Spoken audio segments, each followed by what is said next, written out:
Delimitation భారతదేశ ప్రజాస్వామ్యానికి ఇదొక డైలమా అనేటువంటిది ఒక కామెంట్.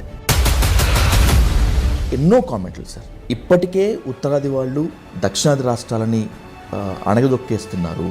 ఇది మెడపై వేలాడుతున్న కత్తి అనేటువంటిది చాలా సీరియస్ కామెంట్. డీలిమిటేషన్తో ఆ స్థాయి రీపర్కషన్స్ ఉంటాయి సార్. కాబట్టి ఉత్తరాది వాడు దక్షిణాది వాడు అణగదొక్కుతున్నారన్న భాష ఏ రకంగానూ హర్షించగలదు. ఒక కుటుంబంలోనే ఉన్నప్పుడు ఒక దేశంలో కొంత ఉంటాయి, కానీ దాన్ని అతిగా పోకుండా డిఎంకే తీసుకున్నటువంటి ఆ ఇనిషియేషన్ మీటింగ్లో అనవసర అపోహలు భయాలే ఉన్నాయంటారా, లేకపోతే అసలు డీలిమిటేషన్ వల్ల ఎలాంటి దుష్పరిణామాలు ప్రభావాలు ఉండవా సార్? ప్రజల్ని మీ కులం పేరుతోనో మతం పేరుతోనో భాష పేరుతోనో రెచ్చగొట్టి విభజించి నేను గొప్ప పేట్రియాట్ అనిపించుకోవడం చాలా తేలిక. బ్యూరోక్రసీలో ఎక్కువగా ఈ ఆరోపణ వినిపిస్తూ ఉంటుంది. అంటే దక్షిణాదిగా ఉండేటువంటి బ్యూరోక్రాట్స్ను ఉత్తరాది బ్యూరోక్రాట్లు తొక్కేస్తూ ఉంటారు, లేకపోతే అధికారం ఎక్కువగా చలాయించడానికి ప్రమోషన్స్ కూడా ఎక్కువగా ఉంటాయని చెప్పి. ఈవేళ కాలంలో రాష్ట్ర భవిష్యత్తు కేవలం రాష్ట్రం చేతుల్లో, రాష్ట్ర ప్రభుత్వ చేతుల్లో. ఆనాడు గాలి జనార్దన్ రెడ్డి బెయిల్ విషయంలో పట్టాభికి వెళ్ళినటువంటి నోట్ల కట్టలైనా, ఈరోజు ఢిల్లీ హైకోర్టు న్యాయమూర్తి ఇంట్లో బర్న్ అనేటువంటి నోట్ల కట్టలైనా కూడా ఆయన్ని తీసుకువెళ్ళి ఇంకొక దగ్గరికి ట్రాన్స్ఫర్ చేస్తే ఈ న్యాయమూర్తి మాకు వద్దు అని చెప్పి లాయర్లు ధర్నా చేసినటువంటి ఘటన. ఎవరండి నియమించింది? ప్రధానమంత్రి నియమించారా? న్యాయశాఖ మంత్రి నియమించారా? మీ కాలేజం కాదు. డీలిమిటేషన్ భారతదేశ ప్రజాస్వామ్యానికి ఇదొక డైలమా అనేటువంటిది ఒక కామెంట్. డీలిమిటేషన్ వల్ల దక్షిణాది రాష్ట్రాలకు తీవ్ర అన్యాయం జరుగుతుంది, ఉత్తరాది రాష్ట్రాలు తీవ్ర లాభపడతాయనేటువంటిది ఒక ఆరోపణ ప్రత్యారోపణ ఉన్నటువంటి నేపథ్యంలో నిజంగా డీలిమిటేషన్తో దక్షిణాది రాష్ట్రాల ప్రాధాన్యత తగ్గిపోతుందా అనేటువంటిదే ఇప్పుడు మెయిన్ టాపిక్. ఈ టాపిక్పై ఇన్ డీటెయిల్గా ఇన్ డెప్త్గా డిస్కస్ చేద్దాం. Let's invite forum for democratic reforms వ్యవస్థాపకులు జయప్రకాష్ నాయుడు గారితో. సార్ నమస్కారం. సార్ నమస్తే విజయ్. సార్ ఎన్నో కామెంట్లు సార్. ఇప్పటికే ఉత్తరాది వాళ్ళు దక్షిణాది రాష్ట్రాలని అణగదొక్కేస్తున్నారు, పార్లమెంటరీ ప్రజాస్వామ్యంలో ఇంకేదో అనేటువంటి కామెంట్లు ఉన్న నేపథ్యంలో ఇప్పుడు డీలిమిటేషన్ అనేటువంటిది ఇప్పుడు కొత్తగా ఉంది. ఇది మెడపై వేలాడుతున్న కత్తి అనేటువంటిది చాలా సీరియస్ కామెంట్. అంటే అది కదిలినా మనకే తెగుతుంది, లేకపోతే మనం కదిలినా కూడా తెగుతుంది.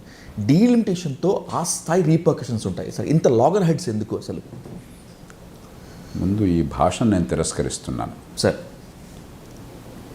మంది ఒక బలమైన ఆరోగ్యకరమైన ఫెడరల్ వ్యవస్థ. కాబట్టి ఉత్తరాది వాడు దక్షిణాది వాడు అణగదొక్కుతున్నారన్న భాష ఏ రకంగానూ హర్షించగలది కాదు.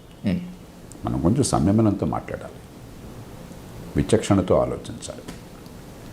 ప్రపంచంలో ఇన్ని కులాలు, ఇన్ని మతాలు, ఇన్ని భాషలు, ఇన్ని ప్రాంతాలు అందరినీ కలిపి స్వేచ్ఛని కాపాడి ప్రజాస్వామ్యాన్ని కొనసాగించి కాస్త కూస్త అభివృద్ధి సాగిస్తున్న ఏకైక దేశం భారతదేశం.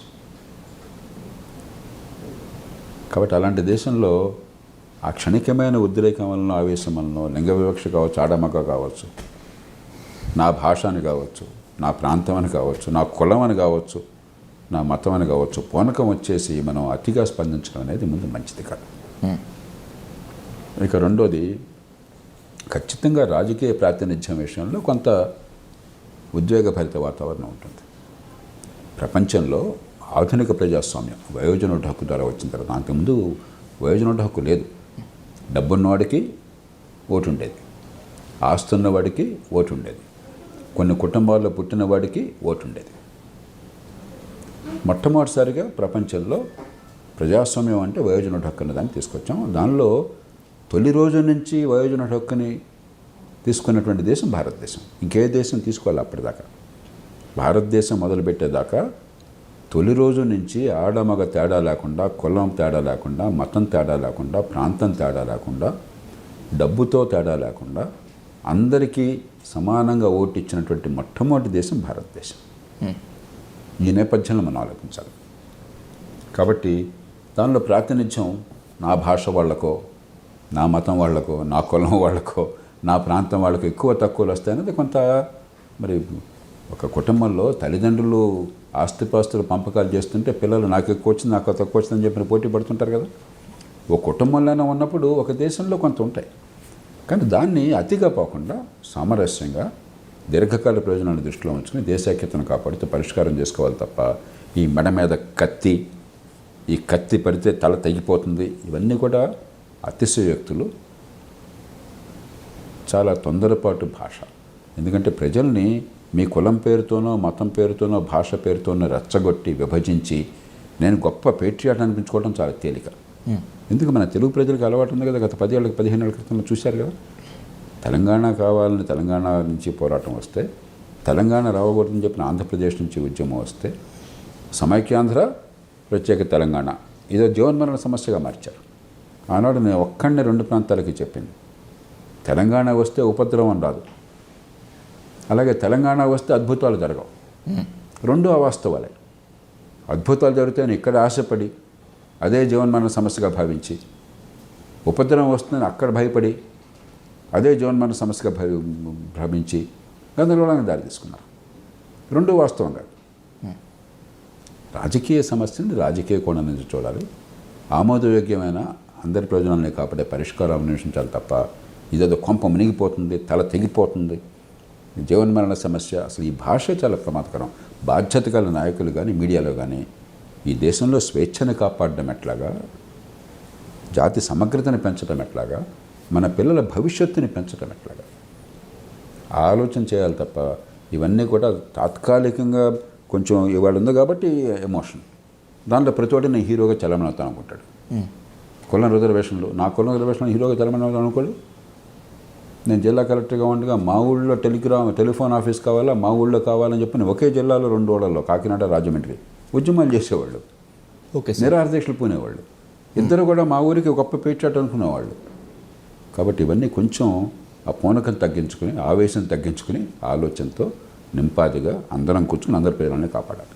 సార్, చెన్నై వేదికగా డిఎంకే తీసుకున్నటువంటి ఆ ఇనిషియేషన్, మిగతా రాష్ట్రాల ముఖ్యమంత్రిని కూడా పిలిపించేసినటువంటి ఆ టాక్, ఆ మీటింగ్లో అనవసర అపోహలు, భయాలే ఉన్నాయంటారా, లేకపోతే అసలు డీలిమిటేషన్ వల్ల ఎలాంటి దుష్పరిణామాలు, ప్రభావాలు ఉండవా సార్? ఇప్పుడు 50 ఏళ్ల పాటు ఎప్పుడైతే మనం జనాభాని బట్టి నియోజకవర్గాల విభజన చేయలేదో, రాజ్యాంగంలో అన్ని దేశాల్లాగా ప్రతిపాదించింది జనాభాని బట్టి వీలైనంత వరకు సమాన జనాభాకి సమానమైనటువంటి సీట్లు ఉండేట్టుగా మీరు విభజించాలని చెప్పని రాజ్యాంగంలో పెట్టుకున్నాం. అది సహజమైనది. Okay sir. ఏకగ్రీవంగా రాజ్యాంగ సభ ఆమోదించింది. దాన్ని మంచి ఉద్దేశంతో అయినా కూడా పెద్దగా ఆలోచించకుండా మార్పు తీసుకొచ్చాం. ఇందిరాగాంధీ గారి కాలంలో 76వ సంవత్సరంలో మార్పు తెచ్చాం. ఆ సవరణలో మిగతా విషయాలు అభ్యంతరకరమైనవి, నియంతృత్వానికి దారి తీసేవి, 42వ రాజ్యాంగ సవరణ. కానీ ఈ విషయం మీద ఎవరికి భేదాభిప్రాయం ఆనాడు పెద్దగా వ్యతిరేకత లేదు. దురుద్దేశంతో చేయలే, పెద్దగా ఆలోచన చేయలేదేమో కానీ దురుద్దేశంతో చేయలే. 50 ఏళ్ళు గడిచేసరికి ఏమైంది, సహజంగానే పట్టణాల్లో ఎక్కువ మంది జనాభా ఉంటారు, గ్రామాల నుంచి వలసపోయి ఉంటారు. కొన్ని రాష్ట్రాల్లో జనరల్ రేట్ కొంచెం ముందు తగ్గింది, కొన్ని రాష్ట్రాల్లో వెనక్కి తగ్గుతున్నది. కాబట్టి కొంత సమతూకం మారుతుంది. మారినప్పుడు సీట్లు కొందరికి పెరుగుతాయి, కొందరు తగ్గుతాయి. సహజంగానే మరి ఎవరికైనా కూడా ప్రాతినిధ్యం ఉన్నాళ్ళని కోరుకుంటుంది కదా, నా గొంతు వినిపించాలని కోరుకుంటాం, తప్పు కాదు. కానీ ఏ ప్రయోజనాన్ని ఆశిస్తున్నాం, అందరి ప్రయోజనాలను ఎట్లా మనం సమన్వయం చేయాలి. ఎందుకంటే ఓ ప్రాంతం వాళ్ళు జనాభా ప్రకారం నాకు సీట్లు రావాల్సిందే, ఇది ధర్మం అంటే అది దానిలో వాదన సాగు ఉంది. మరో ప్రాంతం వాళ్ళు మేము జనాభాని కాస్త అరికట్టగలిగాం కానీ మాకెలా తగ్గిస్తే అట్లాగా, దానిలోనూ కొంత సాగు కనిపిస్తుంది. బస్తీ మీద సవాలనుకుంటే ఎంత గందరగోళం అవుతుంది. ఎలా సమన్వయం చేయాలో ఆలోచించాలి. కాబట్టి సమస్య లేదని నేను అంటాను. Okay sir. ఈ సమస్యను గుర్తించే 2001లో నేనే దీనికి చొరవ తీసుకుని కేసీ శివరామకృష్ణ గారు అని చెప్పి నేను గతంలో ఈ దేశంలో ఈ పట్టణ వ్యవహారాల శాఖ కార్యదర్శిగా ఉండేవారు. Okay sir. ఆయన నన్ను కలిపి జాతీయ స్థాయిలో ఒక సదస్సు నిర్వహించాం. ఆనాటి మన న్యాయశాఖ మంత్రి అరుణ్ జైట్లీ గారు, ఎల్కే అద్వానీ గారితో సంప్రదించాం సుదీర్ఘంగా. ఎందుకంటే నన్ను ఉప ప్రధానమంత్రి దేశానికి ఆనాడు. మరి దేశంలో ఎన్నికల సంఘం, ఆనాడు ఎన్నికల సంఘంలో 3 సభ్యులు, ప్రధాన ఎన్నికలకు లింగో గారు వచ్చారు, మిగతా సభ్యులు వచ్చారు. దేశంలో అన్ని రాష్ట్రాల నుంచి రాష్ట్ర ఎన్నికల సంఘాలు, వీరందరినీ కలిపి ఒక సదస్సు నిర్వహించాం. సమగ్రంగా చర్చ చేసాం. 5 అంశాలు వారి ముందు పెట్టాం ఆనాడు. ఒకటి, ఆనాడున్న పరిస్థితులు చాలా క్లిష్టమైనటువంటివి. ఏమైంది, ఒకటేమో వాజ్పేయి ప్రభుత్వం రాజకీయంగా అస్థిరంగా ఉన్నది, చాలా పార్టీల కలయిక. అప్పటికే 95లో ఎన్నికలు జరిగి వాజ్పేయి పార్టీ ప్రభుత్వంలోకి వచ్చినా కూడా మళ్ళీ 99లో పడిపోయింది. మళ్ళీ 99 ఎన్నికలు జరిగినాయి. అప్పటికే 96, 98, 99 3 ఏళ్ళలో 3 ఎన్నికలు జరిగినాయి. కాబట్టి మళ్ళీ ఇంకొక రచ్చ ఎందుకు, మళ్ళీ అస్థిరత్వం ఎందుకు అన్న వాదన ఒకటి. రెండోది 1998లో పొఖరన్ ఎక్స్ప్లోషన్ చేశాం మనం, అణు విస్ఫోటం. అప్పటిదాకా అణ్వాయుధాలు మాకు లేవన్నట్టుగానే ప్రవర్తించాం. ఆ తర్వాత అణ్వాయుధాలు ఉన్నాయని ప్రకటించబోయిన అణ్వాయుధాలు ఉన్నట్టుగా ప్రపంచం మొత్తానికి చాటి చెప్పినట్లు లెక్క. ఆ కారణంగా అమెరికా కానీ పాశ్చాత్య దేశాలు మన మీద ఆంక్షలు పెట్టినాయి. మన దేశంలో పెట్టుబడులు రాకుండా, మనకు ఆర్థిక సాయం అందకుండా, మనకి సాంకేతిక సాయం అందకుండా అడ్డుపడ్డాయి. మన దేశానికి నష్టం జరుగుతోంది. ఈ నేపథ్యంలో వాజ్పేయి గారి ప్రభుత్వంతో మేము నచ్చజెప్పాం.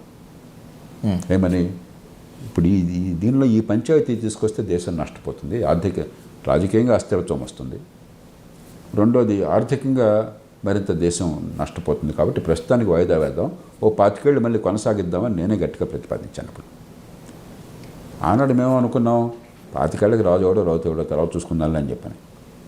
ఆనాడు ప్రతిపాదించి దీనికోసం పోరాడిన శివరామకృష్ణ గారు పోయారు మధ్యలో, నేను ఒక్కడే మీకు ఉన్నాను. 25 ఏళ్ళు ఎంత గిర్రుని తిరుగుతాయి నేను కూడా అనుకోవాలి. 25 ఏళ్ళు వేగంగా నడిచిపోయినాయి. ఏముంది, కాలం అనేది ఒకసారి మొదలెట్టాక ఆగదు, నడిచిపోయాను. కాబట్టి ఆనాడు పరిస్థితుల్లో ఆ పని చేశాం. రాజకీయ పరిస్థితులు కాస్త మారినాయి ఇప్పుడు ఈవేళ. కాబట్టి ఈవేళ ఉత్తరాది దక్షిణాది పుతురు పట్టడం తేడా రాకుండా ప్రయోజనాలు లాగా కాపాడేది. కేవలం దక్షిణాది సమస్య కాదు, దక్షిణాది రాష్ట్రాలు మాత్రం అనుకుంటున్నాం. మీకు ఒరిస్సా రాష్ట్రంలో జనాభా అదుపులోకి వచ్చింది. నిజానికి మనకంటే ఒరిస్సా రాష్ట్రంలో జనాభా రేటు తక్కువ ఉన్నది. బెంగాల్లో అదుపులోకి వచ్చింది, మహారాష్ట్రలో అదుపులోకి వచ్చింది. కాకపోతే మహారాష్ట్రలో వలసల వల్ల జనాభా ఉంది, కానీ జనాభా రేటు తగ్గిపోయింది. కుటుంబ నియంత్రణ మనకంటే వాళ్ళు బాగా పాటించారు. మనం ఒక్కళ్ళు అనుకోవద్దు, ఇదంతా ఉత్తరం దక్షిణంగా మార్చబోకండి. అలాగే పంజాబ్లో అదుపులోకి వచ్చింది, హిమాచల్ ప్రదేశ్లో అదుపులోకి వచ్చింది. ఇటీవల కాలంలో గుజరాత్లో అదుపులోకి వచ్చింది. ఇటీవల కాలంలో హిందీ రాష్ట్రాల్లో కూడా అదుపులోకి వస్తుంది. మధ్యప్రదేశ్, రాజస్థాన్, ఛత్తీస్గఢ్ అదుపులోకి వచ్చింది. 2.1 కంటే, అంటే ఒక మహిళ తన సంతానోత్పత్తి కాలంలో 2.1 పిల్లల్ని సగటున కంటే, ఒక మనిషి 2.1 కనరు సగటు. Okay sir. కొందరు ఒకళ్ళు ఉంటారు, కొందరు ఇద్దరు ఉంటారు, కొందరు ముగ్గురు ఉంటారు. మొత్తం సగటున 2.1 ఉంటే కొంతకాలం పోయాక స్థిరమైన జనాభా ఉంటుంది. 2.1 కంటే ఎక్కువ ఉంటే జనాభా పెరుగుతూ ఉంటుంది. 2.1 కంటే తక్కువ ఉంటే కొంతకాలం పోయాక క్రమక్రమంగా తగ్గుముఖం పడుతుంది. మనకి దేశం మొత్తం ఇవాళ 1.94 స్థాయిలో ఉన్నది. అంటే దేశం మొత్తంలో కొంతకాలం జనాభా పెరుగుతూ ఉంటుంది, కొంతకాలం పోయాక స్థిరంగా ఉంటుంది, ఆ తర్వాత క్రమక్రమంగా నెమ్మదిగా తగ్గడం మొదలెడుతుంది. దేశం ఆ పరిస్థితిలో ఉంది. దేశంలో అన్ని రాష్ట్రాలు, ఒక 3 రాష్ట్రాలు మినహాయిస్తే ఆ పరిస్థితిలో ఉన్నాయి. 3 రాష్ట్రాలు ఇంకా కొంచెం పెరుగుతుంది. అవి బీహార్, ఉత్తరప్రదేశ్, జార్ఖండ్. కానీ ఆ రాష్ట్రాల్లో కూడా క్రమక్రమంగా తగ్గుముఖం పడుతుంది. మన దేశంలో ఒక మంచి గొప్ప విజయం ఏంటంటే సాధించింది మనం, అన్ని కులాల్లో, అన్ని మతాల్లో, అన్ని ప్రాంతాల్లో, గ్రామీణ పట్టణ తేడా లేకుండా, డబ్బు ఉందా లేదా తేడా లేకుండా, అన్ని భాషల్లో జననాల రేటు తగ్గుతుంది, జనాభా అదుపులోకి వస్తుంది. కాకపోతే కొంచెం వెనక ముందు ఉన్నాయి. ఇంకో 5-10 ఏళ్లలో మిగతా దేశంలో ఈ 3 రాష్ట్రాలు కూడా తగ్గిపోతాయి. ఉత్తరప్రదేశ్, బీహార్, జార్ఖండ్, ఈ 3 మిగిలినది. కాబట్టి మనం గొప్ప విజయాన్ని సాధించాం జనాభా నియంత్రణలో. ఈ గొప్ప విజయం నోట్లోంచి మనం ఇప్పుడు ఓటమిని లాక్కోక్కర్లా. దీనికి ఈ విజయానికి మనం సంబరపడి గర్వపడి, ఇప్పుడు దీనివల్ల 50 ఏళ్ళుగా వచ్చినటువంటి చిన్న సమతూకం దెబ్బతినడం చేత జనాభా ఇప్పుడు ఏం చేద్దామని ఆలోచిద్దాం. అందరి ప్రజలను కాపాడే రీతిలో, ఫెడరల్ వ్యవస్థను బలపరిచే రీతిలో, అప్పుడు పరిష్కారాలు దొరుకుతాయి. Sir, I'm sorry to ask, మీరు ఐఏఎస్ ఆఫీసర్గా కూడా పనిచేశారు. బ్యూరోక్రసీలో ఎక్కువగా ఈ ఆరోపణ వినిపిస్తూ ఉంటుంది. అంటే దక్షిణాదిగా ఉండేటువంటి బ్యూరోక్రాట్స్ను ఉత్తరాది బ్యూరోక్రాట్లు తొక్కేస్తూ ఉంటారు, లేకపోతే అధికారం ఎక్కువగా చలాయించడానికి ప్రమోషన్స్ కూడా ఎక్కువగా ఉంటాయని చెప్పి దాంట్లోంచే ఈ రాజకీయ ఆరోపణ కూడా పుట్టింది. నిజంగా అలా ఉంటుందా సార్? ఇప్పుడు అధికార యంత్రాంగాన్ని తీసుకున్నట్టయితే ఒక నిబంధన ఏమిటంటే, ఆల్ ఇండియా సర్వీస్ అధికారులు ఇప్పుడు కూడా దాదాపు 3వ వంతు మంది జాతీయ స్థాయిలో పనిచేస్తారు సార్. వీరంతా రాష్ట్రాల నుంచి పోయేవాళ్ళే. ఉన్నతాధికారులు, యూనియన్ ప్రభుత్వం అధికారులు ప్రత్యేకంగా సెంట్రల్ సర్వీస్ అని పేరుతూ ఉంటారు. రైల్వేస్ కానీ, మరొకటి కానీ, కొన్ని అకౌంట్స్, ఆడిట్స్ వగైరా రకరకాలు ఉంటాయి. అదే ఆల్ ఇండియా సర్వీస్, అఖిల భారత సర్వీసులు, ఇండియన్ అడ్మినిస్ట్రేటివ్ సర్వీస్, ఐఏఎస్ కానీ, ఐపీఎస్ కానీ, ఇండియన్ పోలీస్ సర్వీస్, మన ఫారెస్ట్ సర్వీస్ కానీ, ఇవి దేశం మొత్తానికి చెందిన వాళ్ళు. ఏ రాష్ట్రానికి వాళ్ళని కేటాయిస్తే రాష్ట్రానికి చెందిన వాళ్ళు. వారు కనుక జాతీయ స్థాయిలో పనిచేయడానికి సిద్ధపడినట్టయితే వాళ్ళ నుంచే జాతీయ స్థాయిలో కీలక పదవుల్లో నియమిస్తారు. మరి ప్రతి రాష్ట్రంలో ఇతర రాష్ట్రాల నుంచి సగం మంది ఉంటారు. అంటే దీనిలో ఉత్తరం దక్షిణం అన్న తేడా ఏం పెద్దగా ఉండదు మనం అనుకుంటాం. కానీ నిజానికి దక్షిణ భారతదేశంలో జనాభాతో పోలిస్తే అధికారుల సంఖ్య పూర్వం ఎక్కువ ఉండేది. ఎందుకంటే ఆ రోజుల్లో ఇక్కడి నుంచి ఎక్కువ మంది తయారయ్యేవాళ్ళు. ఇటీవల కాలంలో ఒరిస్సా నుంచి ఎక్కువ మంది వస్తున్నారు. ఢిల్లీ నుంచి ఎప్పుడు ఎక్కువ వస్తూ ఉంటారు. మరి కొన్ని రాష్ట్రాల నుంచి ఎక్కువ వస్తాయి. కొన్ని రాష్ట్రాలు, మహారాష్ట్ర చాలా కొద్ది మంది ఐఏఎస్ అధికారులు వెళ్తారు అక్కడికి. గుజరాత్ చాలా కొద్ది మందే వెళుతుంటారు. అంటే దీనిలో ఈ ప్రాంతాల కారణంగా తొక్కేయటము ఇవన్నీ కూడా, ఈ భాష అంతా కూడా చాలా 1000 ఏళ్ల క్రితం భాష, ఫ్యూడల్ భాష. అలాంటిదేమి ఉండదు. సార్, ఇప్పుడు ఈ డీలిమిటేషన్పై ఉన్నటువంటి అపోహలు లేకపోతే ఇంకేమన్నా తొలగిపోవాలంటే కన్సెన్సస్ వల్ల ఈ పరిష్కారం దొరికేటువంటి ఛాన్స్ ఉంటుందా సార్? బికాజ్ అసలు కన్సెన్సస్ కాకుండా పరిష్కారం లేదు. మనది ఒక ఫెడరల్ వ్యవస్థ. మనం ఈ దేశంలో ఇందాక జనాభా విషయం చెప్పాను సార్. ఫెడరల్ వ్యవస్థ విషయంలో అద్భుత విజయాలు సాధించాం మనం. 40 ఏళ్ల క్రితం ఎన్టీ రామారావు గారు కరెక్ట్గా 40 ఏళ్ల క్రితం, 42 ఏళ్ల క్రితం 83లో వచ్చారు ముఖ్యమంత్రిగా.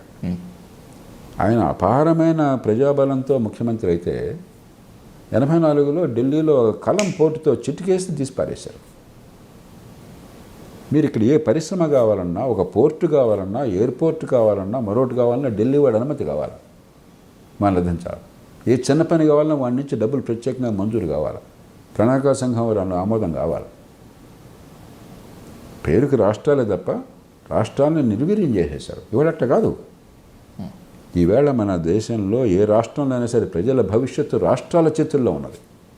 జాతీయ స్థాయి రోజు మనం ప్రచారం కోసం మాట్లాడుకుంటున్నాం, టీవీ కెమెరాలు, పత్రికలు ఏదో మాట్లాడుకుంటున్నాం తప్పితే రాష్ట్ర భవిష్యత్తు, నేను ఈ మాట నిర్ద్వంద్వంగా చెప్తున్నాను, ఈవేళ కాలంలో రాష్ట్ర భవిష్యత్తు కేవలం రాష్ట్రం చేతుల్లో, రాష్ట్ర ప్రభుత్వ చేతుల్లో ఉన్నది. విద్య కావాలి, పూర్తిగా రాష్ట్రం చేతుల్లో ఉన్నది. మంచి విద్య అందుతుందా లేదా, రాష్ట్రం చేతుల్లో ఉన్నది. మంచి విద్య అందకపోతే పూర్తి బాధ్యత రాష్ట్ర ప్రభుత్వాలు. విద్య కోసం అని చెప్పని మన తెలంగాణ బడ్జెట్లో 27,000 కోట్లు చూపెట్టారు. మిగతా ఈ రెసిడెన్షియల్ పాఠశాల, గురుకుల పాఠశాలలు ఇవన్నీ కలిపితే, మిగతా డబ్బులు కలిపితే బస్సు 35,000 కోట్లు ఖర్చు అవుతూ ఉంటుంది. పట్టుమని 25 లక్షల మంది కూడా పిల్లలు లేరు గవర్నమెంట్ స్కూళ్ళలో. అంటే ఒక్కొక్క బిడ్డ మీద 1,20,000, 1,25,000 ఖర్చు పెడుతున్నారు. ఈ విద్య అందుతుంది, పట్టుకొస్తే అక్షరముక్క రావట్లా 180 మందికి. పూర్తిగా రాష్ట్రం చేతుల్లో ఉంది. ఆరోగ్యం ఉందా లేదా, పూర్తిగా రాష్ట్రం చేతుల్లో ఉంది. అది పూర్తిగా రాష్ట్రం సబ్జెక్టు. Okay sir. రోడ్లు బాగున్నాయా లేదా, ట్రాఫిక్ ఎట్లా ఉందా హైదరాబాద్లో, పోలీస్ స్టేషన్కి వెళ్తే న్యాయం జరుగుతుందా లేదా, కోర్టుల్లో సకాలంలో తీర్పులు ఇవ్వగలుగుతున్నారా లేదా, సమన్యాయం అందుతోందా లేదా, ప్రతి ఒక్కటి మంచినీళ్ళు మురుగునీళ్ళు కలుస్తున్నాయా, హైదరాబాద్కి ఇంతంత నీళ్లు 1000 కోట్లు ఖర్చు పెట్టి తీసుకొస్తున్నాం, ఆ నీళ్ళన్నీ ప్రజలకు అందుతున్నాయి, మూసిలో కడుతున్నాయి. ఇవన్నీ రాష్ట్రం చేతుల్లో ఉన్నాయి. మనం చాలా ఎక్కువగా ఢిల్లీ గురించి ఆలోచిస్తున్నాం. మన భవిష్యత్తు మన చేతుల్లో ఉన్నది. కొన్ని ఉమ్మడి అంశాలు జాతీయ స్థాయిలో అనివార్యం. దేశ రక్షణ అనివార్యం.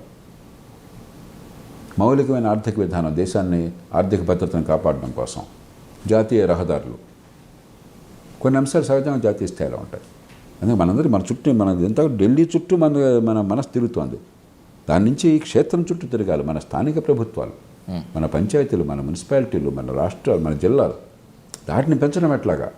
చైనాను తీసుకోండి. చైనాలో 100 రూపాయలు ప్రభుత్వం మొత్తం చైనా దేశంలో ఖర్చు పెడితే 51 రూపాయలు స్థానిక ప్రభుత్వాల్లో ఖర్చు అవుతుంది. 3వ అంచె. Okay sir. 51 రూపాయలు. దాదాపుగా 30 రూపాయలు రాష్ట్రాల్లో ఖర్చు అవుతుంది.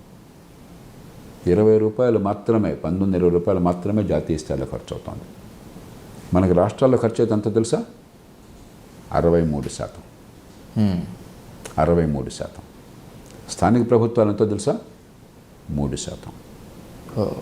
ప్రపంచంలో మరెక్కడా రాష్ట్రాల వాటా ఇంత ఎక్కువ లేదు.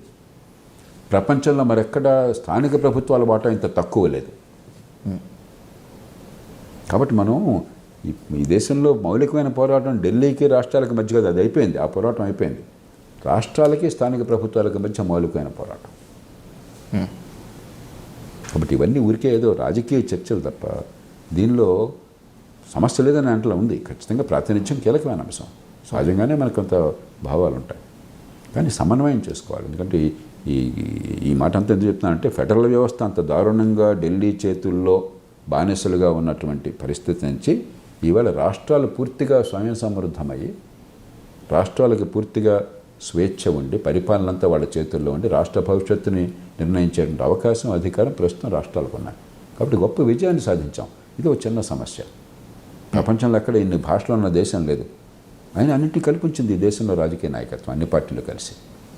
ప్రపంచంలో ఎక్కడ ఇన్ని కులాలు వర్గాలు మతాలు లేవు. ఆయన అందరినీ కల్పించగలిగాం ఈ దేశంలో. ఎన్నో విషయాల్లో ఏకాభిప్రాయం సాధించగలిగాం. ఇది ఒక చిక్కు సమస్య. తేలిగ్గా పరిష్కరించగలం మంచి మనసు ఉంటే. అంతేగాని బస్తీ మే సవాల్ మా ఊరు పేట్రియాటిజం నాకు, నా కులం పేట్రియాటిజం నాకు, ఇలా అనుకుంటే రాదు. ఇవన్నీ కూడా చాలా, నేను ఎవరిని అవమానించాలని చెప్పడం లేదు. ఇది చాలా చౌకబారైనటువంటి రాజకీయం. నా కులానికి అయిపోతే అంత తెలుస్తానంటే చాలా తేలిక.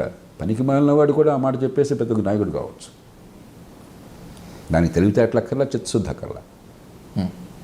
అందరినీ కల్పించి అందరినీ పెంచడం ఉంది అక్కడ కష్టం ఉంది. ఏదైనా కష్టం అక్కడ ఉంది. అది కులం కావచ్చు, మతం కావచ్చు, ప్రాంతం కావచ్చు, భాష కావచ్చు. మన ప్రయోజనాలు మనం కాపాడుకోవాలి. ఉదాహరణకు ఆంధ్రప్రదేశ్కి మరి విభజన చట్టం ప్రకారం సరిగ్గా రావటం లేదు అని చెప్పిన ఆరోపణలు వచ్చినప్పుడు నేను జాతీయ స్థాయిలో కమిటీ ఏర్పాటు చేశాను. కానీ ఆంధ్రప్రదేశ్ కాబట్టి గుడ్డిగా నాకేమనంటే నా మాట కాబట్టి పట్టించుకున్నాడు కదా. ఆంధ్రప్రదేశ్లో బాగుందనేవాడు 2 రోజుల పాటు దేశం పట్టించుకుని కాదు. ఏం చేశాం మేము, జాతీయ స్థాయి నిపుణులను దానిలో పెట్టాను. Okay sir. తెలుగు వాళ్ళతో పాటు వైకే అలగ్ ఆయన గుజరాత్కి చెందినవాడు. జాతీయ స్థాయిలో మంత్రిగా పనిచేశాడు. ప్రణాళికా సంఘం ఉపాధ్యక్షుడిగా పనిచేశాడు. గొప్ప ఆర్థికవేత్త. ఆయన పెట్టాను అధ్యక్షుడిగా. అట్లాగే తమిళనాడు నుంచి షణ్ముఖం గారు, Madras institute development studies director, ఆయన పెట్టాను. అలాగే ఉత్తరాదిన మరి కర్ణాటక నుంచి గోవిందరావు గారు 10వ ఆర్థిక సంఘం సభ్యులు, 14వ ఆర్థిక సంఘం సభ్యులు, ఆయన పెట్టాను.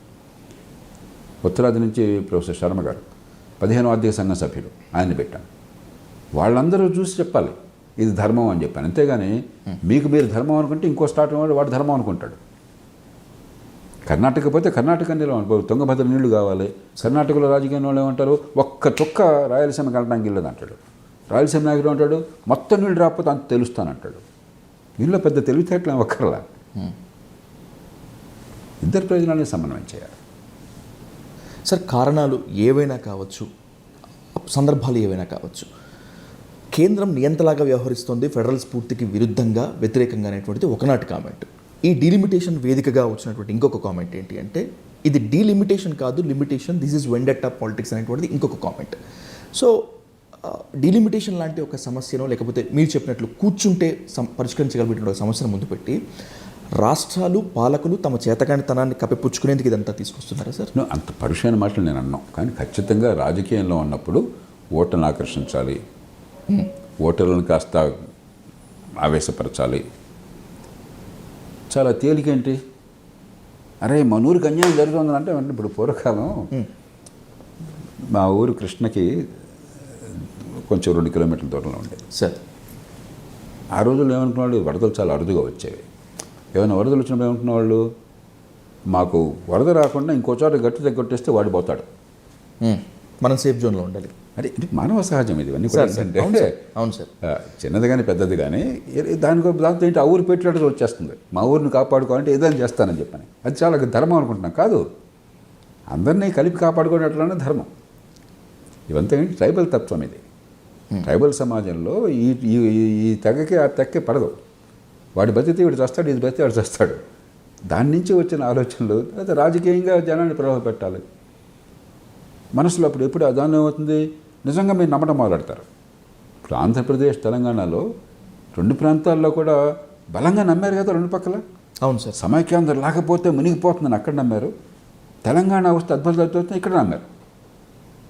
ఆ నమ్మినప్పుడు నమ్మకం వెనకాల ఆధారాలు లేకపోవచ్చు, కానీ బలమైన నమ్మిక మనలో ఉన్నప్పుడు మనకు చాలా బలంగా అనిపిస్తుంది. కానీ కొంచెం హేతుబద్ధంగా ఆలోచిస్తే ఇదంత గొప్ప విషయం కదా, అంత ఆవేశపడక్కర్లేదని అర్థమవుతుంది. అందుకే నేను ఆనాడు వాదించాను, తెలంగాణ వస్తే ఉపద్రవం రాదు, తెలంగాణ వస్తే అద్భుతం జరగదు. ఇవాళ ఈ మాట కాదని 2 ప్రాంతాల్లో ఎవరైనా చెప్పనండి నాకు. ఆనాడు ఇది నా మాట ఒప్పుకున్న వాళ్ళు ఒక్కడిని చూపెట్టండి మీరు. కాబట్టి ఇది చాలా తేలిక. సమాజంలో ఏదో రూపంలో నా వర్గం, నా కులం, నా మతం, నా ప్రాంతం, ఆ ప్రాంతానికి గొప్ప పని చేస్తున్నాను, నా వర్గాన్ని కాపాడుకుంటున్నాను, నేను ప్రజల కోసం అద్భుతమైన సేవ చేస్తున్నాను భావించడం చాలా తేలిక. అందరినీ కలిపి అందరి ప్రయోజనాలను సమన్వయం చేయడం అక్కడ నిజమైన నైపుణ్యం, నాయకత్వం, దూరదృష్టి కావాలి. Sir I conclude with one question sir. Sir, ఈ దేశంలో న్యాయం గెలుస్తుందన్న మాటే కానీ గెలిచేదంతా న్యాయం కాదని రాశాడు శ్రీశ్రీ.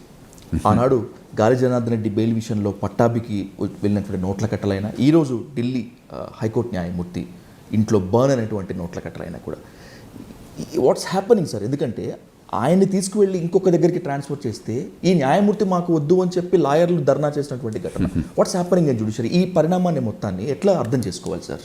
ఖచ్చితంగా మంచి విషయం. ఎందుకంటే నేను మొదటి నుంచి చాలా బహిరంగ వాదిస్తున్న కొద్ది మందిలోనే ఒకండి, ఈవేళ 25-30 ఏళ్ళ నుంచి సార్. ఒక ప్రజాస్వామ్య సమాజంలో ప్రతి వ్యవస్థ, ప్రతి సంస్థ, అధికారం ఉన్న ప్రతి వ్యక్తి ప్రత్యక్షంగా కానీ పరోక్షంగా కానీ ప్రజలకు జవాబుదారీగా ఉండాలి. ఎవరు కూడా దైవాంశ సంభూతులు కాదు, ఎవరు స్వయంభూలు కాదు. ఈ ప్రజలు ఓటు ద్వారా తమ మీద తమకున్న అధికారాన్ని, తమ స్వేచ్ఛని కొంతమేరకు ఎన్నుకున్నటువంటి ప్రతినిధులకు బదిలీ చేస్తున్నారు. ఆ ఎన్నికైన ప్రతినిధుల నుంచి ప్రభుత్వాలు వస్తున్నాయి. ఏ సంస్థ దేశంలో ఉన్న కొన్ని సంస్థలు పనిచేయాలి స్వతంత్ర, న్యాయ వ్యవస్థ స్వతంత్రమైనది. అట్లాగే రిజర్వ్ బ్యాంక్ స్వతంత్రంగా ఉండాలని మనం కోరుకుంటున్నాం. సిఏజీ స్వతంత్రంగా ఉండాలి. ఇలా స్వతంత్రంగా పనిచేయాలి. కానీ స్వతంత్రంగా పనిచేయడం వేరు, ప్రజలతో సంబంధం లేకుండా, జవాబుదారీ లేకుండా విశృంఖలంగా ఉండడం వేరు. కాబట్టి ప్రతి సంస్థ సుప్రీంకోర్టు, హైకోర్టులతో సహా ప్రత్యక్షంగా కానీ పరోక్షంగా కానీ ప్రజలకి జవాబుదారీగా ఉండాలి సార్. మన దేశంలో అది దెబ్బతిన్నది. న్యాయమూర్తుల నియామకం మా ఇష్టం, మేము చేసుకుంటాం, మీరు మధ్యలో. న్యాయశాఖ మంత్రి న్యాయమూర్తి నియామకంలో కలోజంలో అంటే అదేదో రాజకీయ జోక్యం, వాళ్ళ దేశాన్ని దోచుకుంటారన్న భావాన్ని కలగజేశారు. ఇంతకంటే వితండవాదన మరొకటి లేదు. ఇంతకంటే పరుషంగా మాట్లాడితే మర్యాద ఉండదని పరుషంగా మాట్లాడట్లా సార్. నేను తీవ్రంగా బహిరంగంగా వ్యతిరేకించాను, ఇవాళ కాదు. ఆ కారణంగానే ఆనాడే ప్రజాస్వామ్యపీఠం ఒక కమిటీని, అత్యద్భుతమైన స్థాయి న్యాయమూర్తులతో కమిటీని ఏర్పాటు చేశాం. ఎవరు? జస్టిస్ వెంకటాచలయ్య గారు, ఇప్పటికి కూడా బతుకున్నారు, మాజీ ప్రధాన న్యాయమూర్తి. న్యాయ వ్యవస్థలో ఎవరైనా అడగండి, నిఖార్సైన మనిషి, విలువలతో కూడిన మనిషి, పాండిత్యం ఉన్న మనిషి. రెండో ఆయన జస్టిస్ జేఎస్ వర్మ, చనిపోయారు. నిజాయితీకి నిర్భీతికి మారుపోయినటువంటి ప్రధాన న్యాయమూర్తి ఆయన. ఆయనే ఈ జడ్జీల కేసుల్లో నియామకం కలోజం పెట్టాలని తెప్పించింది ఆయనే. అది పొరపాటున ఆయన తర్వాత గుర్తించారు. మూడో ఆయన జస్టిస్ విఆర్ కృష్ణ అయ్యర్. ఈ దేశంలో ఆయన భావాలతో మీరు అంగీకరించకపోవచ్చు, నిజాయితీ కానీ నిర్భీతి కానీ గత 50 ఏళ్ల చరిత్రలో ఆయన కొట్టిన వాళ్ళు లేరు. ఈ ముగ్గురితో ఒక కమిటీని ఏర్పాటు చేశాం. సార్, న్యాయమూర్తుల నియామకం ఇప్పుడు జరుగుతున్నది సరైనది కాదు, ఇది అప్రజాస్వామికమైనది, న్యాయ వ్యవస్థకి చెరుపు చేస్తుంది, ప్రజాస్వామ్యం చెరుపు చేస్తుంది అని చెప్పంటే ఆ ముగ్గురు కలిసి ఒక నివేదిక తయారు చేస్తారు. ప్రతి నేపథ్యంలో కూడా ఆనాడు ప్రభుత్వంలో ఉన్నటువంటి మన్మోహన్ సింగ్ గారు ప్రధానమంత్రి గారిని, ఆనాడు ఎన్ఏసీ చైర్పర్సన్ సోనియా గాంధీ గారికి, ఆనాడు ఈ న్యాయశాఖ మంత్రులు మారారు, ప్రతి న్యాయశాఖ మంత్రికి, ప్రతిపక్షంలో ఆనాడు ఉన్నటువంటి అరుణ్ జైట్లీ గారికి, ఎల్కే అద్వానీ గారికి, ఇతర పెద్దలకి ప్రతి క్షణం ఏది రహస్యంగా చేయాలి. పబ్లిసిటీ ఎప్పుడు లేదు, పబ్లిసిటీ అక్కర్లేదు. కానీ కీలకమైన వ్యక్తులు వారందరూ విశ్వాసంలో తీసుకుని ఏం చేస్తున్నా, ఎందుకు చేస్తున్నా వారి ముందు పెట్టాం. దాని పర్యవసానంగానే 99వ రాజ్యాంగ సవరణ వచ్చింది. Okay sir. జాతీయ జ్యుడిషియల్ కమిషన్. సుప్రీంకోర్టు ఏం చేసింది? నా బట్టను కొట్టిపారేసింది. అది పూర్తిగా తప్పు. నేను బహిరంగంగా చెప్పాను, ఇది పూర్తిగా తప్పు అయినటువంటి, ఇది ప్రజాస్వామ్య సూత్రాలకు వ్యతిరేకమైనది. కాకపోతే ప్రజల మనసుల్లో ఏమంది, రాజకీయంలో ఉన్నంత దొంగలు, కోర్టులో ఉన్నంత గొప్పవాళ్ళు, వాళ్ళకి ఇచ్చేస్తే ఏదైనా పరిష్కారం అయిపోతుంది. ఇది చాలా తప్పని ఆనాడు వాదించాను, ఈనాడు వాదిస్తున్నాను. ఏ ఒక్కడు దేవుడు కాదు, న్యాయ వ్యవస్థలో ఉన్నాడు దేవుడు కాదు, అధికారం గొప్పవాడు కాదు, రాజకీయంలో ఉన్నాడు దేవుడు కాదు. ప్రతి వాళ్ళకి పరిమితులు ఉన్నాయి, ప్రతి వాళ్ళు జవాబుదారీగా ఉండాలి, వ్యవస్థలో ప్రజల సంక్షేమం కోసం ఏర్పాటు ఉండాలని మొట్టమొదటి నుంచి వాదించిన వాడిని నేను. కానీ మన దేశంలో ఉన్న పరిస్థితులు రాజకీయాన్ని బూతులు తిట్టడము, న్యాయ వ్యవస్థను నెత్తిన పెట్టుకోవడం ఒక అలవాటు అయిపోయింది. దాని పర్యవసానం ఇవాళ మనం చూస్తుంది. నియామకం ఎవరు చేశారండి వీళ్ళని? ఈ 50 కోట్లు బయటపడ్డ న్యాయమూర్తిని, ఆ న్యాయమూర్తి అనే పదం వాడకూడదు, దానికి న్యాయమూర్తి ఏదో మరి ఆ పదవిలో ఉన్న ఆయన ఎవడండి నియమించింది? ప్రధానమంత్రి నియమించారా? న్యాయశాఖ మంత్రి నియమించారా? మీ కాలేజం కాదు. 2, తీసేయడానికి ఏర్పాట్లు ఏమైనా చేశారా? ఆనాడు కృష్ణాయ్యర్ గారు వాదించారు, ఆ కమిటీలో కూడా వాదించారు, నేనే ఆయన వాదించాను. ఇది మిగతా వాళ్ళు ఒప్పుకోరండి, ప్రస్తుతానికి ఆపండి. ఆయన ఏమన్నారంటే, జాతీయ జ్యుడిషియల్ కమిషన్ ఎట్లా ఏర్పాటు చేశామో ఉన్నత న్యాయమూర్తుల నియామకానికి, వాళ్లే ఇలాంటి కేసుల్లో వెంటనే వేగంగా ఒక విచారణ జరిపించి వాళ్లే ఫలానా వాడు ఈ కారణంగా రుజువైంది, వాడి పదవి అర్హుడు కాదని చెప్తే వాడి పదవి పోయి ఏర్పాటు చేయాలి. లేకపోతే పార్లమెంట్లో అభిశంసన తీర్మానం ద్వారా 3/2 మంది తీసేసి ఏర్పాటు ఉన్నా కూడా ఈ దేశంలో ఒక్కసారి కూడా పని జరగల. ఒక్క న్యాయమూర్తిని కూడా తొలగించాల మనం. కాబట్టి ఏమవుతుంది, ఒక్కసారి హైకోర్టు జడ్జిని అయితేనా ఇంకెవ్వరు నిర్ణయం చేయడం దేవుణ్ణి. ఎందుకంటే ఈ దేశంలో పార్లమెంట్ కలిసి రాదు. ఓ పార్టీ ఎడ్డమంటే మరో పార్టీ తెడ్డమంటుంది, ఏనాడు కలిసి రావు. కాబట్టి నన్ను ఎవడు ఏం చేయలేనటువంటి పరిస్థితి వాళ్ళ న్యాయ వ్యవస్థలో ఉన్నది. నియామకాల సరైన వాళ్ళని పెడుతున్నారని గ్యారంటీ లేదు. సాక్ష్యాలు చెప్తున్నాను, నేను చెప్పక్కర్లేదు. కొందరు మంచి వాళ్ళు వస్తున్నారు, నేను కాదంటలేదు. కొందరు నిజాయితీ పరులు, ధర్మపరులు ఉన్నారు. కానీ అందరూ అట్లా ఉన్నారని న్యాయమూర్తులు కూడా చెప్పలేరు. న్యాయమూర్తులు కూడా ఆ మాట చెప్పలేరు. 2, ఏమైనా పొరపాటు జరిగితే తొలగించడానిక పార్లమెంటు తన కాడి తాను చేతులు తాను కట్టేసుకున్నారు. వేరే మార్గం లేకుండా పోయింది. 3వది, ఇంకో ప్రతిపాదన ఆనాడు తీసుకొచ్చాం, judicial standards and accountability bill. దాన్ని మొట్టమొదటి ప్రతిపాదించిన వారు ప్రధాన న్యాయమూర్తిగా జేఎస్ వర్మ గారు. దాన్నే ఈ కమిటీ కూడా ప్రతిపాదించింది. ఇలాంటి కేసులుంటే వెంటనే న్యాయమూర్తులే విచారణ జరిపేటి, ఒక చట్టబద్ధంగా విచారణ జరిపే ఏర్పాటు చేసి వాళ్ళు పార్లమెంట్కి నివేదిస్తారు. ఇప్పుడు పార్లమెంట్ కనీసం గట్టిగా కనుక న్యాయమూర్తులే పూనుకుని వీళ్ళు పనికిరాడని చెప్పంటే పార్లమెంట్ పట్టించుకుని రాస్తూ ఆ ఏర్పాటు చేశాం. ఇంతవరకు ఆ చట్టం తీసుకొచ్చారా? లేదు. కాబట్టి ఈవేళ ఒక విచిత్ర పరిస్థితిలో ఉన్నాం. 50 కోట్ల రూపాయలు బయటపడితే కూడా మనం ఆ న్యాయమూర్తిని పదవిలోంచి తొలగించలేని దుస్థితిలో ఉన్నాము అంటే ఈ ప్రజాస్వామ్యము, ఈ న్యాయ వ్యవస్థ, ఈ రాజ్యాంగం పట్ల గౌరవం చాలా ప్రమాదంలో పడతాయి. కాబట్టి తక్షణం పార్లమెంటు ప్రత్యేక సమావేశం పెట్టి ఈ న్యాయమూర్తిని అభిశంసన తీర్మానం ద్వారా తొలగించి, మొట్టమొదటి తొలగిపోతుంది దేశంలో. ఒక పూర్వం ప్రయత్నం జరిగింది కానీ ఆపేశారు. Okay sir. జస్టిస్ రామస్వామి కేసులో పివి నరసింహారావు గారు ప్రధానమంత్రిగా ఉండగా పార్లమెంట్కి వచ్చింది. అది పార్లమెంట్లో ఆ నరసింహారావు గారే వివిధ కారణాల వల్ల తన పార్టీ వారిని రావద్దని చెప్పని, కోరం లేదని చెప్పని దాన్ని బిగిపోయేట్టు చేశారు. Okay sir. 5వ అయిపోయింది. ఈవేళ జరగకుండా ఈ న్యాయమూర్తిని తక్షణం తొలగించి మొట్టమొదటి చేయాల్సిన పని, న్యాయమూర్తులైనా మరొకళ్ళైనా తప్పు చేస్తే ఖచ్చితంగా దేశ ప్రజల సార్వభౌమత్వానికి ప్రత్యేకగా ఉన్న పార్లమెంటు రాజ్యాంగం ఇచ్చిన బాధ్యత నిర్వహిస్తున్న విశ్వాసాన్ని కలిగించాలి. ఆ తర్వాత ఈ జాతీయ జ్యుడిషియల్ కమిషన్ మనం ఖచ్చితంగా ఏర్పాటు చేయాలి. సుప్రీంకోర్టు ఇచ్చిన తీర్పు 99వ రాజ్యాంగ సన్నివేశంలో పూర్తిగా రాజ్యాంగ విరుద్ధము, ప్రజాస్వామ్య విరుద్ధం. కాకపోతే అంతర్యుద్ధం వస్తుంది కాబట్టి నేను అలాంటి వాళ్ళమే పార్టీలకు సలహా ఇచ్చాం. సార్, పార్లమెంట్లో ఏకాభిప్రాయం లేకపోతే వదిలేద్దాం, ప్రస్తుతం ఇంకో 5 ఏళ్ళు నడుస్తుంది, తర్వాత తెలుస్తుంది, జనానికి తెలుస్తుంది. ఇవాళ జరగబోయేది ఆనాడు ఊహించాను. కరెక్ట్గా జరిగింది. ప్రజలకు అర్థమైనాడు చూద్దాం అని చెప్పాను. లేకపోతే 99వ సవరణ వచ్చింది కేవలం FDR లోక్సత్తా ప్రమేయం వల్ల, ఈ న్యాయమూర్తి ఇచ్చిన నివేదిక వల్ల. ఆ నివేదిక వచ్చిన తర్వాత ఆనాడు కృష్ణయ్యర్ గారు ఆయన శారీరకమైన ఆరోగ్య కారణాలుగా ఆయన రాలేకపోయినారు. మిగతా 2 ప్రధాన న్యాయమూర్తులు, నేను ప్రధానమంత్రి గారిని స్వయంగా కలిసాం అన్నాడు. జస్టిస్ వెంకటాచార్య గారు, జస్టిస్ జేఎస్ వర్మ గారు. వారికి వివరించి దాని ప్రాతిపదికన వచ్చిన తర్వాత ఎన్డీఏ ప్రభుత్వం అధికారంలోకి వచ్చాక అదే ప్రతిపాదనని చట్టంగా చేస్తే సుప్రీంకోర్టు కొట్టేసింది. అది ఊహించి నేను ముందుగానే సుప్రీంకోర్టు న్యాయమూర్తులకు రాశాను, సవివరంగా ఈ మొత్తం సమాచారం అంతా పంపించి, మీరు పొరపాటు చేయబోకండి, కోర్టు విశ్వసనీయత చాలా ముఖ్యం.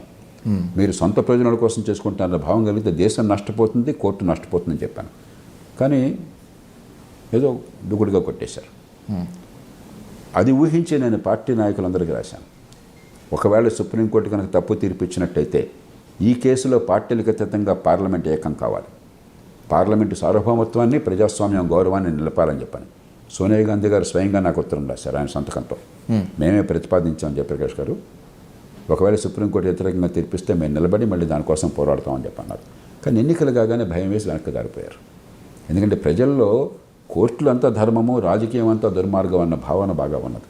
Okay sir. మనందరం అసలు మామూలుగా ఇంట్లో మాట్లాడుతున్నప్పుడు కూడా కోర్టులో అయితే న్యాయం జరుగుతుంది, రాజకీయం దొంగలు, అదే కదా మనం అనుకునేది. అవును సార్. ఆ భావంతో ఎప్పుడైతే ఉందో కాంగ్రెస్ పార్టీ వెనక్కి వెళ్ళింది. కాంగ్రెస్ పార్టీ వెనక్కి వెళ్తే ఇది మెజారిటీ ప్రకారం జరిగే పని కాదు, జరగకూడదు. ఎందుకంటే ఇంత మౌలికమైన విషయంలో రాజకీయ పార్టీలన్నీ ఏకాభిప్రాయంతో ఉంటేనే జరగాలి, కానీ మన బలవంతంగా సంఖ్యాబలంతో చేసే పని కాదు. అందుకని నేను కూడా అధికారంలో ప్రభుత్వానికి నా సూచన కూడా ఇక ఆగుదాం, కొంతకాలం వేచి చూద్దాం. ఇంకా 20 ఏళ్ళు పట్టచ్చు. 20 ఏళ్ళు పట్ల 7-8 ఏళ్ళు పట్టింది ఆ తీర్పు వచ్చాక. సార్ మరి ఈ కేసు ఒకసారి నా దృష్టిలో ఒక టెస్ట్ కేసు. ఇక్కడ పార్లమెంటు సరిగ్గా స్పందించకపోతే, ఇక్కడ పదవికి ఆ మనిషికి ఉద్వాసన చెప్పి అవినీతికి పాల్పడ్డ న్యాయమూర్తులైనా కనీసం మేము తొలగిస్తాము, రాజ్యాంగం ఉన్న బాధ్యతలను మేము ఇచ్చిన బాధ్యతలను మేము నెరవేరుస్తామని చెప్పిన సంకేతాన్ని ఇవ్వకపోతే న్యాయ వ్యవస్థ తప్పులు పక్కన పెడదాం, పార్లమెంటుని మనం ఖచ్చితంగా ఆనాడు ఎదురు తిరగాలి. అంటే పార్లమెంటు తన బాధ్యతలను మర్చిపోతుందని, అది మర్చిపోదన్న విశ్వాసం నాకు ఉన్నది. అందుకోసం ఈ మాట నేను బహిరంగంగా ఇంత స్పష్టంగా చెప్పడం. సార్, కొలీజియానికి వ్యతిరేకంగా సుప్రీంకోర్టు వ్యవహారాల్లో రాజకీయ జోక్యానికి వ్యతిరేకంగా 4 సుప్రీంకోర్టు న్యాయమూర్తులే ప్రెస్ మీట్ పెట్టినటువంటి ఈ హిస్టరీలో ఇలాంటి దుర్మార్గమైనటువంటి ఘటన బయటకు వచ్చినప్పటికీ కూడా మీరు అన్నట్లుగా ఆ రీఫార్మ్ జరిగేటువంటి ఛాన్స్ ఉంటుంది సార్. కెన్ బి, నేను ఆశావాదిని, ఖచ్చితంగా జరుగుతుంది. బహుశా ఇది ఒక రకంగా మన ఎత్తిన పాలు పోసారు అనుకుందాం. ఇలాంటివి జరుగుతున్నాయని మనందరికీ తెలుసు సార్. న్యాయమూర్తులు, ఇంకో మాట చెప్తున్నాను, ఇప్పటికి కూడా న్యాయమూర్తులు నిఖార్సైన వాళ్ళు, నీతి నిజాయితీలకు నిర్భీతితో నిలబడ్డ వాళ్ళు, నిష్పాక్షికమైన వాళ్ళు, రాజ్యాంగంలో ఉన్నవాళ్ళు ఈనాటికి కూడా చాలామంది ఉన్నారు. ముందు ఈ మాట చెప్పాలి. మనం వాళ్ళని చూసి గర్వపడదాం, వారందరినీ గౌరవిద్దాం, వారందరికీ ఉన్నటువంటి శక్తి సామర్థ్యాలను మరింత పెంచుదాం. కానీ వారి శక్తి ఇనుమడించాలి, వారి గౌరవం వికసించాలి. ఈ న్యాయ వ్యవస్థ వల్ల సమాజానికి మంచి జరగాలంటే చీడపురుగుల్ని ఏరిపారేయాలి, ఎంపికలో రాకుండా చేయాలి. పొరపాటుని ఎంపిక అయితే, ఎంపిక అయ్యాక దుర్మార్గానికి పాల్పడితే నిర్దాక్షిణ్యంగా తొలగించాలి. ఈ 2 చేయకపోతే న్యాయ వ్యవస్థలో ఉన్న అద్భుతమైన వాళ్ళు, సమర్థులు, మంచివాళ్ళు, నిజాయితీపరులు, రాజ్యాంగాన్ని కాపాడేవాళ్ళు, వాళ్ళని మనం తక్కువ చేస్తాం, దేశాన్ని దారుణంగా నష్టపోయేట్టు చేస్తాం. Sir, thank you so much sir. Thank you.